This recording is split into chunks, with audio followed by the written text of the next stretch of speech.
Hello दोस्तों। भारतीय राज्य व्यवस्था की इस सीरीज में आज के इस वीडियो में हम बात करेंगे 1853 के चार्टर एक्ट के बारे में। हम देखेंगे कि 1853 के चार्टर एक्ट में क्या क्या प्रावधान आए थे और उनके पीछे कारण क्या क्या थे। तो चलिए स्टार्ट करते हैं। तो 1853 का और ये 1853 का जो चार्टर एक्ट है, ये कंपनी के शासन में आखिरी चार्टर एक्ट है, क्योंकि इसके बाद जितने भी जो अधिनियम या एक्ट आएंगे वो कहाँ से आएंगे? ब्रिटिश ताज के शासन में आएंगे। कंपनी का शासन यहाँ से समाप्त हो जाएगा, क्योंकि इसके बाद में 1857 की क्रांति हो जाती है। जो भारत में प्रथम स्वतंत्रता संग्राम था वो चालू हो जाता है, प्रथम स्वतंत्रता आंदोलन चालू हो जाता है। तो उसके बाद से फिर कंपनी का शासन खत्म हो जाता है और ब्रिटिश जो गवर्नमेंट थी वहां पे, जो ब्रिटिश संसद थी, जो ब्रिटिश ताज था, वहां पे उनको भी ये फायदा मिल जाता है कि यहाँ से कंपनी का शासन पूरी तरीके से खत्म कर दें। क्योंकि हम पहले वाले एक्ट में भी देखते हुए आए हैं कि ब्रिटिश जो गवर्नमेंट थी, ब्रिटिश शासन जो चल रहा था वहां पे, ब्रिटिश ताज, वहां पे क्या चीज चल रही थी कि धीरे धीरे करके कंपनी से पूरा शासन वो अपने अंडर में लेना चाहते थे। धीरे धीरे करके कंपनी को हटा रहे थे वहां पे। और धीरे धीरे करके भी इसीलिए कंपनी को हटाया जा रहा था क्योंकि जो ब्रिटिश वहां पे गवर्नमेंट थी, उन लोगों को इतने अच्छे से यहाँ पे नहीं पता था कि भारत में किस तरीके के रीति रिवाज चलते हैं। भारत के बारे में अच्छे से उनको जानकारी नहीं थी, एक बेसिक तौर पे अच्छे से जानकारी नहीं थी उनको। और कंपनी यहाँ पे बहुत टाइम से थी यहाँ पे, इसलिए उसको कंपनी को ज्यादा अच्छे से यहाँ के रीति रिवाज, यहाँ के धार्मिक जितने भी लोग थे, उन सबके बारे में, पूरे भारत के लोगों के बारे में, यहाँ पे इनको भारत के कल्चर के बारे में कंपनी को ज्यादा अच्छे से पता था। जो ब्रिटिश गवर्नमेंट थी उसके बजाय, जो ब्रिटिश ताज के बजाय, यहाँ पे कंपनी को ज्यादा पता था। तो इसके बाद में क्या हुआ कि इसीलिए धीरे धीरे करके जितने भी एक्ट आ रहे थे उसमें कंपनी की पावर खत्म करते जा रहे थे, कम करते जा रहे थे, और अपने अंडर में, ब्रिटिश ताज के अंडर में ये सारी चीजें लेते जा रहे थे। तो 1853 के चार्टर एक्ट में क्या क्या प्रावधान हुए थे, यहां से भी हमको, जैसा कि पहले क्या होता था कि हर 20 वर्षों के लिए जितने भी चार्टर एक्ट आते थे उसमें 20 वर्षों के लिए कंपनी के व्यापारिक अधिकार को और कंपनी में यहाँ पे प्रशासन के लिए उनको बढ़ा दिया जाता था, मोहलत दे दी जाती थी कि आप 20 साल के लिए, आपको अधिकार दिया जाता है कि आप यहीं पे काम करिए। आपके इस 20 साल के अंदर में कोई कुछ नहीं बोलेगा, मतलब कंपनी, मतलब जो ब्रिटिश ताज था वो कोई कुछ नहीं बोलेगा, यहाँ पे आप आराम से यहाँ पे काम कर सकते हैं। लेकिन 1853 में क्या हुआ कि 1853 में कंपनी की जो 20 साल का जो अधिकार पत्र बढ़ाते थे, व्यापारिक व्यापारिक अधिकार वैसे 1833 में खत्म कर दिया था। उसके बाद कंपनी सिर्फ शासन के लिए रह गई थी, प्रशासन और शासन के लिए। उसके बाद में क्या करा कि 1853 में इन्होंने कोई ऐसी लिमिट नहीं दी कि आपको 20 वर्ष के लिए बढ़ाया जाएगा, ऐसा कोई लिमिट नहीं दिया। इन्होंने बस यहाँ पे रिन्यू कर दिया कि आप अभी यहाँ पे प्रशासन संभालिए, क्योंकि व्यापार तो ये वैसे भी नहीं संभाल रहे थे, सिर्फ प्रशासन संभाल रहे थे यहाँ पे।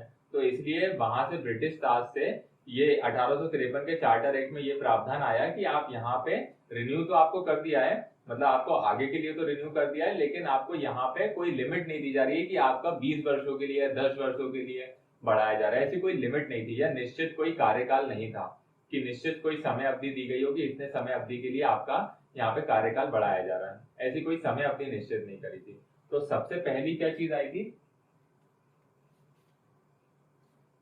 सबसे पहली चीज ये आई थी कि कंपनी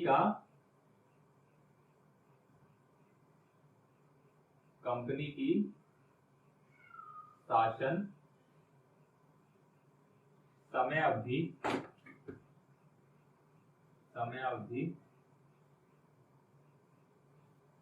निश्चित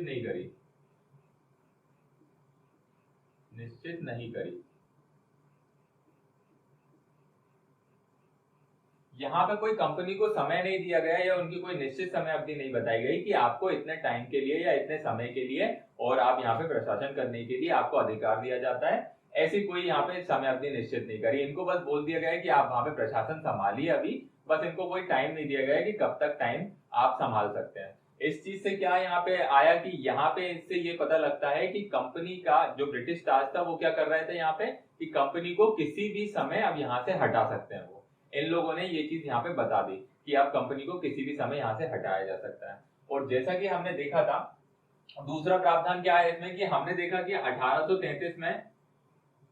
1833 के चार्टर एक्ट में क्या था कि गवर्नर जनरल था और उसकी 4 सदस्य परिषद थी। कितनी? प्लस 4 सदस्य परिषद।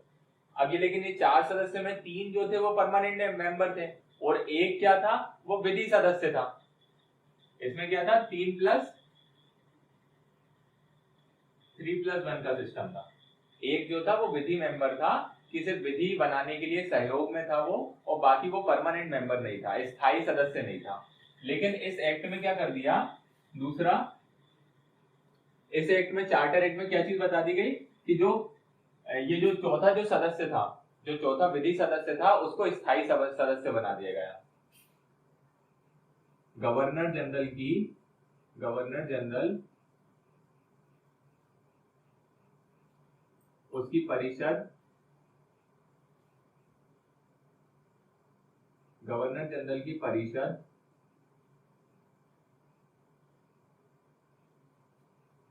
में जो चौथे सदस्य था, चौथे सदस्य को स्थायी बना दिया।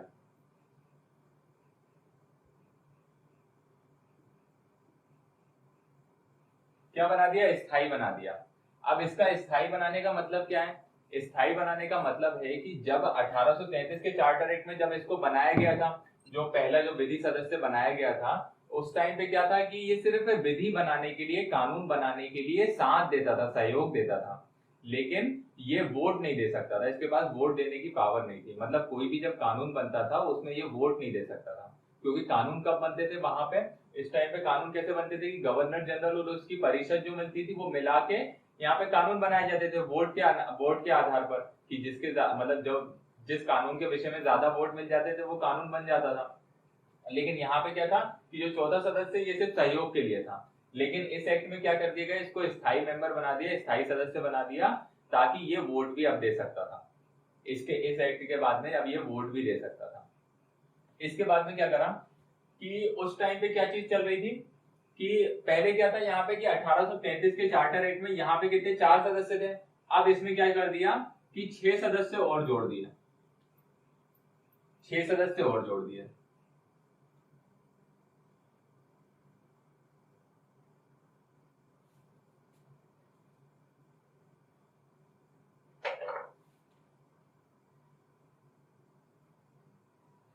छह सदस्य और जोड़ दिया, और +2 गवर्नर जनरल अपने हिसाब से और जोड़ सकता था।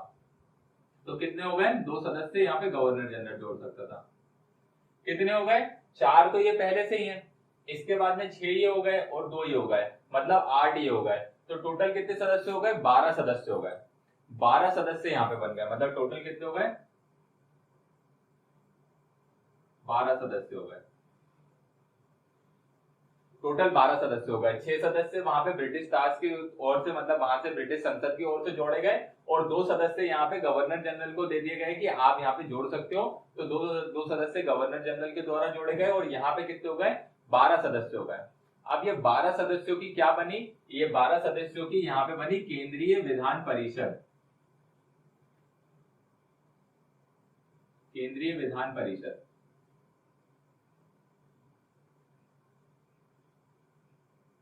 केंद्रीय विधान परिषद। ये केंद्रीय विधान परिषद क्या थी, ये जो 12 सदस्य, पहले क्या था कि ये जो 4 सदस्य थे यही यहाँ पे कार्यकारिणी संभालते थे, और यही यहाँ पे विधायिका संभालते थे, मतलब विधायिका भी ये बनाते थे और कार्यपालिका भी यही थी।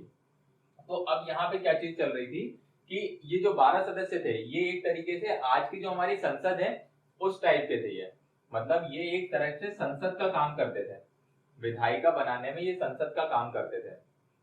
अब ये क्या हुआ है, केंद्रीय विधानसभा बन गई 12 सदस्य की, लेकिन इनके पास में अब यहाँ पे क्या था कि ये विधायिका तो बना देते थे, लेकिन इनके पास में ये जो कार्यपालिका थी वो यही 4 संभालते थे, 4 प्लस गवर्नर जनरल। ये जो गवर्नर जनरल की परिषद थी और गवर्नर जनरल कार्यपालिका पूरी यही संभालते थे, लेकिन 12 सदस्यों की एक केंद्रीय विधान परिषद के यहाँ पे गठन कर दिया था, केंद्रीय विधान परिषद यहाँ पे बना दी थी। तो यहाँ पे क्या हो गया था कि क्योंकि यहाँ पे हमने पहले भी देख चुके हैं कि जो ब्रिटिश शासन था भारत में उसका जो क्षेत्र था वो बहुत ज्यादा बढ़ चुका था, तो ये संभालने के लिए और पूरे भारत का जो कानून था वो कौन संभाल रहा था। अब क्योंकि ये जो जितने भी प्रांत के गवर्नर थे उनसे सबसे क्या ले लिया था, विधि बनाने की उनसे शक्तियां वापस ले ली थी। तो अब जो जितने भी संभाल रहे थे वो कौन संभालता था, भारत का गवर्नर जनरल संभालता था। भारत का गवर्नर जनरल और परिषद यही विधि बनाते थे सब। तो अब विधि बनाने के लिए इनके पास में क्योंकि बहुत सारा क्षेत्र था, तो यहाँ पे क्या कर दिया कि इनके लिए एक केंद्रीय विधान परिषद बना दी गई। केंद्रीय विधान परिषद बना दी गई 12 सदस्यों की, जिसमें से 6 मेंबर वहां से जोड़े गए और 2 सदस्य यहाँ पे गवर्नर जनरल जोड़ता था। तीसरा पॉइंट क्या था?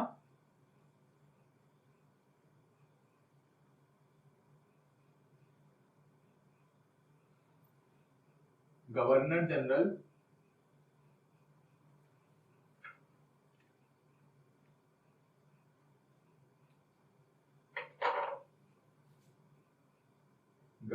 जनरल और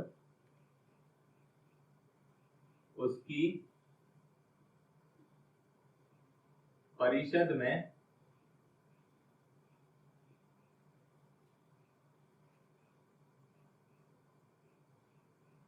टोटल पहले 8 मेंबर जोड़ दिए गए और टोटल कितने हो गए? 12 मेंबर कर दिए गए, 12 सदस्य कर दिए।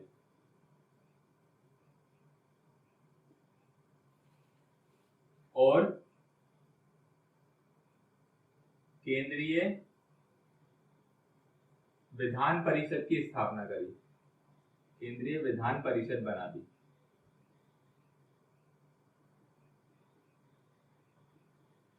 अब क्या बन गई? केंद्रीय विधान परिषद बन गई। अब विधायिका बनाने में इनको आसानी होगी, क्योंकि बहुत सारे लोग हैं सोचने के लिए, सलाह देने के लिए, कानून बनाने के लिए, वोट देने के लिए, ये बहुत सारे हो गए। अब क्या था कि इनके पास में क्या उतनी ही पावर थी जितनी इनके पास में जो पहले परिषद थी उनके पास में थी? क्या इनके पास में उतनी पावर नहीं थी, उनके पास में उतनी ज्यादा शक्तियां नहीं थी। क्यों नहीं थी, मैं बता देता हूँ इस चीज को। कि यहाँ पे क्या था कि 12 सदस्य, ये जो 8 सदस्य बाद में जोड़े गए थे, पहले तो कितने थे? 4 सदस्य थे परिषद में, 8 सदस्य बाद में 12 जोड़ दिए गए, मतलब टोटल 12 हो गए। तो अब यहाँ पे क्या था कि जो कार्यपालिका जो थी, मैंने जैसे बताया कि वो यही संभाल रहे थे, गवर्नर जनरल और इसकी 4 परिषद थी, कार्यपालिका पूरी यही संभाल रहे थे। विधायिका बनाने के लिए ये 12 सदस्यीय केंद्रीय विधानसभा विधान परिषद यहाँ पे बना दी गई थी। अब लेकिन ये इनके पास में, ये गवर्नर जनरल के पास में एक वीटो पावर थी कि अगर ये कोई भी केंद्रीय विधान परिषद अगर कानून बनाती है, यहाँ पे मतलब मिलके कोई भी कानून बनाते हैं, तो गवर्नर जनरल उसको मना भी कर सकता है। मतलब उसके पास में ये वीटो पावर थी कि अगर इन्होंने कोई कानून बनाया है तो उसको ये मना भी कर सकता है। जैसा कि हम पहले भी देख सकते हैं, गवर्नर जनरल के पास में वीटो पावर दी गई थी। तो इनके पास में उतनी पावर नहीं थी, और इनके पास में सिर्फ विधायिका की पावर थी, क्योंकि कार्यपालिका जो थी वो कौन संभाल रहा था? गवर्नर जनरल और उसकी परिषद संभाल रही थी। तो यहाँ पे चौथा क्या है कि गवर्नर जनरल जो था वो उसको वीटो पावर दी गई थी। गवर्नर जनरल के पास वीटो शक्ति थी, जिससे वह विधान परिषद के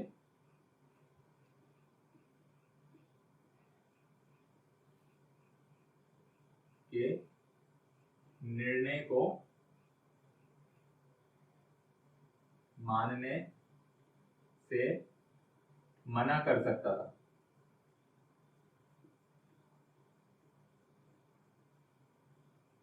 मना कर सकता था और खुद के जो निर्णय है वो लागू करवा सकता था। तो यहाँ पे क्या थी? गवर्नर जनरल के पास में वीटो पावर भी थी। तो इनके पास में उतनी ज्यादा पावर नहीं थी, लेकिन एक विधायी परिषद यहाँ पे बना दी गई थी। इसके बाद में यहाँ पे एक और क्या चीज हुई थी, हमने जैसा बात करी थी कि 1833 में क्या हुआ था, एक खुली प्रतियोगिता, जो उच्च जो सिविल सेवक थे उनके लिए, उच्च सिविल सर्विसेज के लिए यहाँ पे खुली जो परीक्षा थी, खुली प्रतियोगिता परीक्षा की, वहां पे स्टार्ट करने की कोशिश करी गई थी। लेकिन जो कंपनी के कोर्ट ऑफ डायरेक्टर थे, जो मतलब शेयर धारक थे, जो ये कंपनियां चला रहे थे पहले से ब्रिटेन में बैठ के, उनके विरोध के कारण पे वो चीज नहीं हो पाई थी। मतलब कोशिश वहां पे करी थी, लेकिन उनके विरोध के कारण पे ये चीज नहीं हो पाई थी कि जो खुली प्रतियोगिता है वो स्टार्ट नहीं हो पाई थी, वहां पे चालू नहीं हो पाई थी। लेकिन यहाँ पे 1853 के चार्टर एक्ट में इन्होंने एक प्रावधान दिया कि विशिष्ट जो प्रतियोगिता परीक्षा है, मतलब विशिष्ट सिविल सर्विस के लिए, सिविल सेवक के लिए जो प्रतियोगिता परीक्षा है, उसको यहाँ पे स्टार्ट कर दिया, उसको यहाँ पे चालू कर दिया। क्या कर दिया इन्होंने? पांचवा, उच्च सिविल सेवक की भर्ती के लिए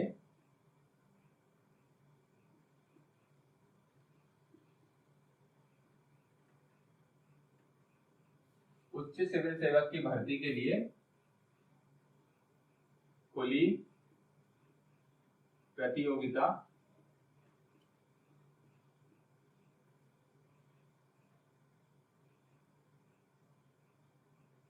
प्रारंभ करी। अब ये उच्च सिविल सेवक क्या है, यहाँ पे क्या होता था कि दो तरीके की, एक निम्न सिविल सेवक थे, एक उच्च सिविल सेवक थे, मतलब विशिष्ट सिविल सेवक।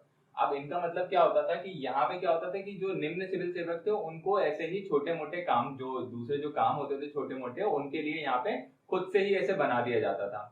और ये उस टाइम पे कंपनी के पास में ये पावर थी कि ये जो विशिष्ट सिविल सेवक है और जो निम्न वाले थे उनको कंपनी वाले ही बना देते थे, मतलब किसी को भी जिसको वो बनाना चाहते थे उसको वो बना देते थे।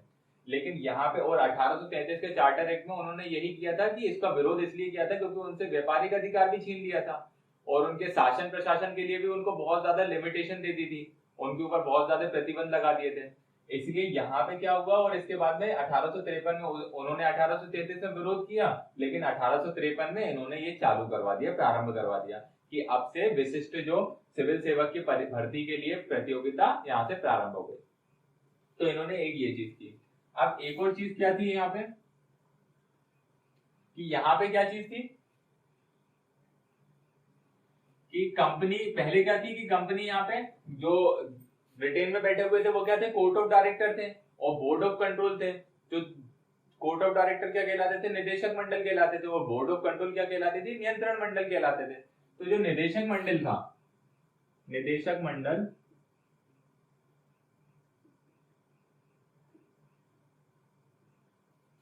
मंडल यानी court of director, court of director की संख्या, सदस्य संख्या 24 से घटाकर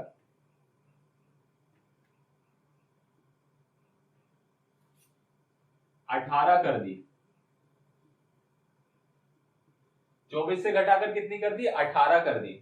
और इस 18 में से भी जो 6 सदस्य थे वो ब्रिटिश ताज के द्वारा मनोनीत होंगे। अब पहले क्या थी, पहले जब कंपनी यहाँ से बन के आई थी तो इनके कितने थे, 24 वहां पे सदस्य बनाए गए थे कि आप ये कंपनी के जितने भी शासन प्रशासन है ये सारी चीजें आप संभालिए। और उसके बाद में क्या हुआ था, 1784 का हमने एक्ट पढ़ा था, उसमें क्या था, एक बोर्ड ऑफ कंट्रोल की ओर स्थापना कर दी थी, बोर्ड ऑफ कंट्रोल बना दी था, जो कि कंपनी के राजनीतिक जितने भी मामले थे वो संभालने लगा था। ये क्या थे, व्यापारिक मामले संभाल रहे थे 1784 के बाद से। तो इनकी संख्या कितनी थी, 24 थी। और जो बोर्ड ऑफ कंट्रोल है उसकी संख्या कितनी है, 6 संख्या थी, उसकी 6 सदस्य संख्या थी। तो ये कोर्ट ऑफ डायरेक्टर जो थे जिनकी संख्या 24 थी, इसकी घटाकर कितनी कर दी, 18 कर दी। और इन 18 में से भी जो 6 सदस्य थे वो ब्रिटिश ताज के द्वारा वहां पे या महारानी के द्वारा वहां पे मनोनीत होंगे। इनमें से 6 सदस्य